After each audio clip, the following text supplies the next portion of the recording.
You could take a boxer that has, let's say, 20 years of hitting focus mitts, 20 years of hitting the focus mitts and working drills, and I can take another boxer, and in 3 months of working with him in a boxing gym, sparring, I guarantee you he will tear that boxer with the 20 years of drills on focus mitts up because he's got the timing.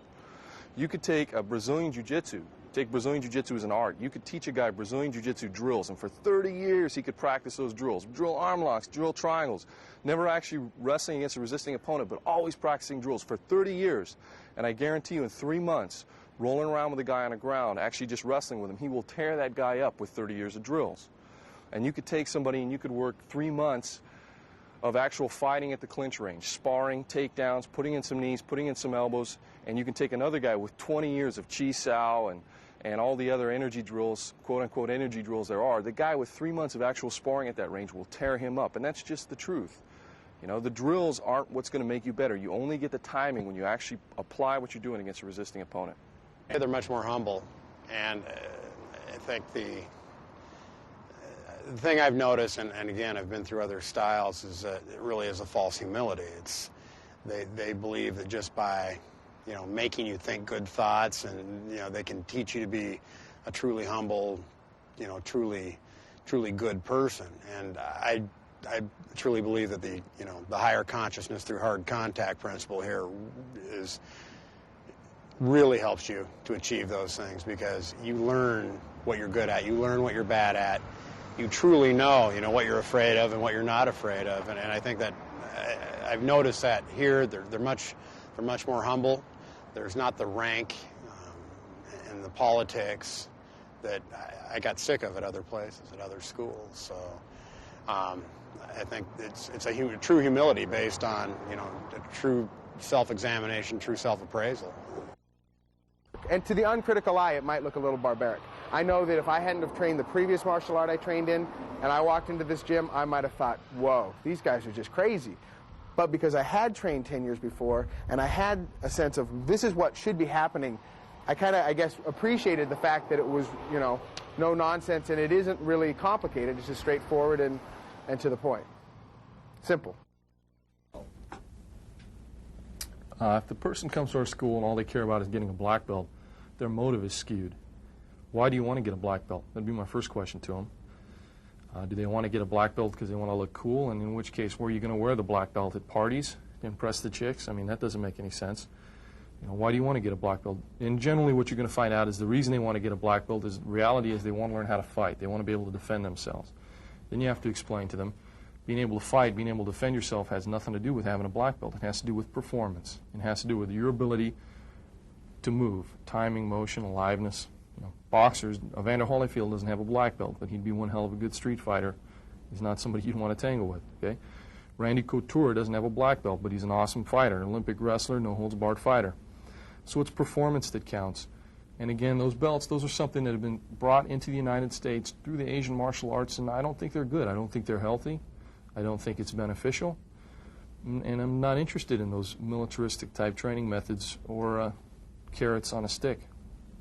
I would disagree. I would say that I have acquired much more discipline, much more composure, I'm much more relaxed, because I think it takes a lot more discipline and composure when somebody's really trying to beat the snot out of you than when you're not really threatened or not really challenged. I mean, when you know that, all you're playing is tag, like they do in most sport karate, and you know that, you might take a little bit of a hit every once in a while on accident. Yeah, it's real easy to have that holier-than-thou religion, that turn-the-other-cheek religion. But when you're here, I mean, you have to develop composure. You have to develop discipline to keep coming back and doing it, number one, and to survive, to really learn how to fight. You have to have that, and this helps develop it. I think the hard contact really helps. So you're doing a hard contact with the guy. What stops you from, mistakes happen, you get a good shot in the jaw, from just going, son of a bitch, die. And why aren't guys like getting pissed at each other? All the stuff I'm with, probably a really nice bunch of guys. I think that's the composure. I think that somebody who can't control themselves like that is not going to last in this gym. And I think that they would last at the other gyms because they're not going to get hit. And I think that kind of attitude either has to die or you're going to be moving on. Matt, What would be your response to a lot of people who say that straight blast gym is really just a bunch of guys beating the snot out of each other? It's really not a martial art. Literally, you've taken the art out of martial arts. I hear that question a lot, actually. It's a good question because every time I do a seminar, I've had many different people come up and express that question to me. If you think about it, it's really a stupid question. I mean, nobody says to, as an example, Randy Couture, you know, Randy's a really good wrestler. He's got good wrestling techniques, great takedowns, but he's taken the art out of wrestling. You know, Wellington Diaz is a really good Brazilian Jiu-Jitsu practitioner. He's got great submissions, fantastic black belt, but he's taken the art out of Brazilian Jiu-Jitsu. You know, Evander Holyfield's a good boxer, but he's taken the art out of boxing. I mean, if you said it in that context, you'd sound like a moron. And with us, it's really no different because it's evaluated basically strictly on performance. If what we do works, that's the art. That's the whole art of it, is making it work. It's performance-oriented at the Straight Blast Gym. The street fighting is important, and you always hear us, you're going to hear me refer throughout this whole tape series, you're going to hear me refer to the term street fighting. I use that term because I want to keep things in the broadest possible perspective. I want people to remember that even though we're training, for example, just jiu-jitsu on the ground, the guy could punch you here, or the guy could be biting you here.